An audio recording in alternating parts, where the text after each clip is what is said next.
आपल्या समोर आता येते, टाळ्यांनी स्वागत करूया मोना कामत. हाय मोना. हाय. सिलेक्शनचे जे एपिसोड झाले होते ना, त्यात सगळ्यांचीच गाणी झाली होती, पण तुझं गाणं मला प्रकाशाने आठवतंय. आणि मला हेही आठवतंय की तू कॉलेजमध्ये शिकवतेस. हो, प्रोफेसर आहेस तू. मी लेक्चरर आहेस.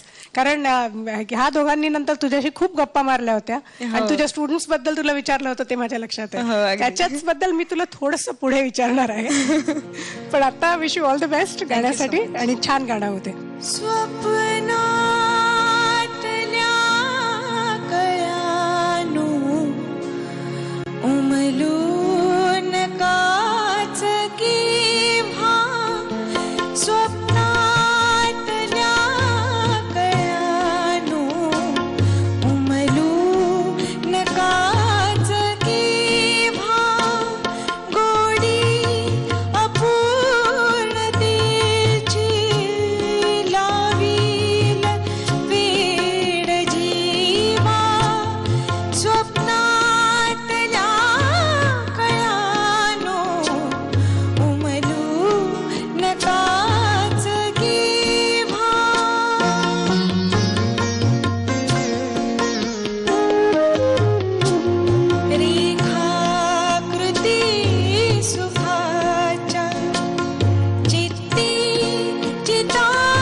Are you happy with your performance?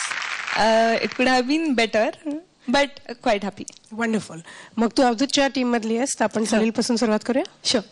It कुड हॅव बीन बेटर म्हणायची गरज नव्हती. आम्ही खुश होतो आता. खरं आता आम्हाला असं वाटलं की म्हणजे काय चुकलेलं नाही, पण श्वासावर नियंत्रण. मी अनेकदा सांगतोय की आपण आपली मुलगी दाखवायला द्यायची आणि सांगायचं की बाकी छान आहे, थोडं डाव्या कानाने ऐकू कमी येतं, पण खरंच ती सुंदर आहे हे सांगितलं की समोरच्याला पण संशय येतो की डाव्या कानाने कमी ऐकू येत असणार. आता ही म्हणतायत म्हणजे असं काय कारण नाही ना. आपण आपल्या गाण्याविषयी छान बोलावं. तर छान गायलीस खूप, विशेषतः मुखडा खूप छान गायलीस. अंतरात तू जरा मधल्या म्युझिकच्या काळात तुझ्या मनात काय काय विचारायला मला माहिती नाही, पण त्याच्यामुळे तू थोडं नंतरचं गाणं थोडं डिस्टर्ब वाटलं, पण ओव्हरऑल गाणं खूपच इम्प्रेसिव्ह झालं. थँक्यू व्हेरी मच की ज्या आपण सजेशन्स डिस्कस केल्या होत्या त्या तू इम्प्लिमेंट करण्याचा पूर्ण प्रयत्न केला.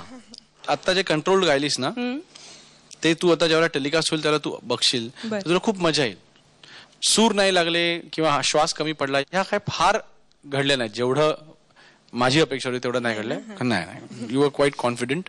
कारण ह्याच्या मग एक हे असतं ना की तू शिकवतेस तिकडे म्हटल्यानंतर ती सवय असणार तुला स्टेजवर उभारायची, त्यामुळे ते जास्त झालं नाही. स्टेज वेगळं, हे स्टेज वेगळं. काय फरक आहे? इथे कॉम्पिटिशन आहे आणि lot depends on this. Simple फरक आहे. तिकडे आणि असेच बसलेला असतो, फक्त तिकडे उभं राहणारी शिकवायचं असतं आणि इकडे बसलेल्याने शिकवायचं असतं. पण मस्त झालं गाणं. Very good. थँक्यू. मोना, तू कोणता सब्जेक्ट शिकवतोस? Theory of computer science. Computer science शिकवतेस तू. मग तुला पहिला एपिसोड झाल्यानंतर एकदम फॅन फॉलोईंग वगैरे झालं की नाही कॉलेजमध्ये? हो, तसे झाले बरेच. माझी बहीण सांगते की ऑर्कुटवर बरेच स्क्रॅप्स आलेत. अच्छा, आता चेक करेन मी वेळ मिळाला की. वंडरफुल. आणि आमच्या ह्या सारेगमप मध्ये जेवढे लोक येतात ते सगळे फेमस होतात, ते सगळे स्टार्स होतातच. ही आज टॅक्सीनी येत होती आणि टॅक्सीवाल्याने हिला ओळखली आणि हिच्याकडनं पैसेच घ्यायला तयार नाही. तो नाही, मी तुम्हाला फ्री मध्ये सोडतो, मी तुम्हाला अजिबात पैसे घेणार नाही तुमच्याकडनं. मग आता काय मोना, ह्याच्यापेक्षा काय जास्ती पाहिजे? एका एपिसोड मध्ये एवढं झालं. काय वय होतं टॅक्सीवाल्याचं?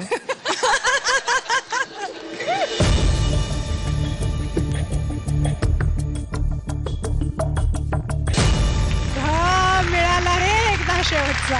All the best. थँक्यू.